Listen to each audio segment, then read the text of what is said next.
அவர்களுக்கு போக்கு சொல்ல இடமில்லை. ஏன்னா சிருஷ்டிப்பை பார்த்தாலே தெரியும் கடவுள் இருக்கிறாருன்னு அப்படின்னு சொல்லிட்டு 21ஆம் வசனம் சொல்லுது, அவர்கள் தேவனை அறிந்தும் அவரை தேவன் என்று மகிமைப்படுத்தாமலும். பார்த்தீங்களா, தெரியாமல் அவரை மகிமைப்படுத்தாமல் விட்டான்னு கிடையாது, அறிந்தும் மகிமைப்படுத்தலை.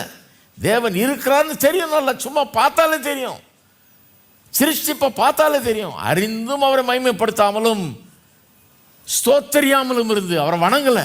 ஸ்தோத்தரியாமல்னா அவரை வணங்கலை. கடவுள் இருக்கிறாருன்னு தெரியும், அவரை வணங்க வேணாமா? ஸ்தோத்தரியாமலும் இருந்து தங்கள் சிந்தனைகள்னாலே வீணரானார்கள். சிந்தனைகள், அறிவில் வீணர்களானார்கள்.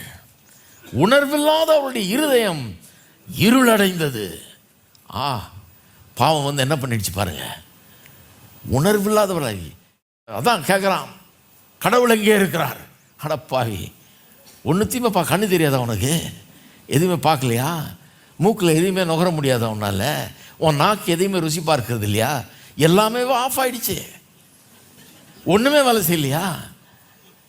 ஏதாவது உனக்கு சொல்லணுமே கடவுள் இருக்கிறாருன்னு. மாம்பழத்தை சாப்பிடும் போதே எனக்கு ஸ்தோத்திரம் வருது. ஸ்தோத்திரம் ஆண்டவரே.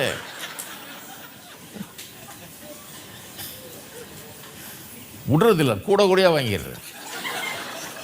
என்ன அருமையாக இருக்குது. இதுக்கு கண்ணு காதெல்லாம் கூட தேவையில்லை, வெறும் நாக்கு இருந்தால் போதும். ஹலோ,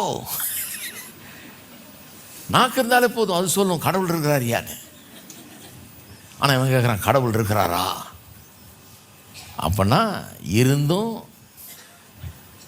இவன் என்ன பண்ணுறதில்ல, அவரை மகிமைப்படுத்துறதில்லை, ஸ்தோத்தரிக்கிறதில்ல. சிந்தனையில் வீணர்களானார்கள். கடவுள் இல்லைன்னு நினச்சிக்கிறது இவன் பெரிய அறிவாளின்னு நினைப்பு.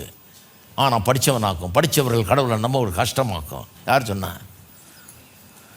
பாவம் கடவுளை நம்பாதன்னுது. ஏன்னா இந்த பாவ குணம் உள்ளே வந்தோன்னு அது சொல்லுது, கடவுள்னு ஒருத்தர் இருந்தாருன்னா அப்போ நீ கை கட்டி நிற்கணும், நாளைக்கு அவர்கிட்ட கணக்கு ஒப்பு வைக்க வேண்டியதாகிடும். அதனால் இல்லைன்னு சொல்லிவிடு. இல்லைன்னு சொல்லிட்டா பிரச்சனை இல்லை, உனக்கும் ஆறுதலாக இருக்கும், இருக்கிற நாளாவது கொஞ்சம் நிம்மதியாக வாழலாம்.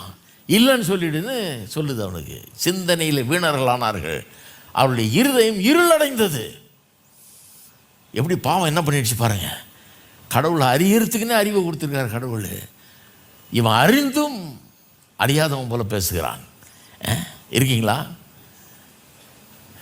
எத்தனை பேர் சொல்றீங்க கர்த்தர் இருக்கிறாருன்னு? அவர் அற்புதமானவர், அதிசயமானவர், அருமையானவர்.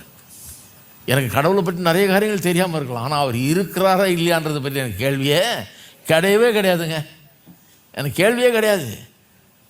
எப்போ அவர் வர்றாரு அது தெரியாது எனக்கு. அது ஒரு நாள் பிரசங்கம் பண்ணலாம், அது தெரியாதனால தான் பண்ணலை.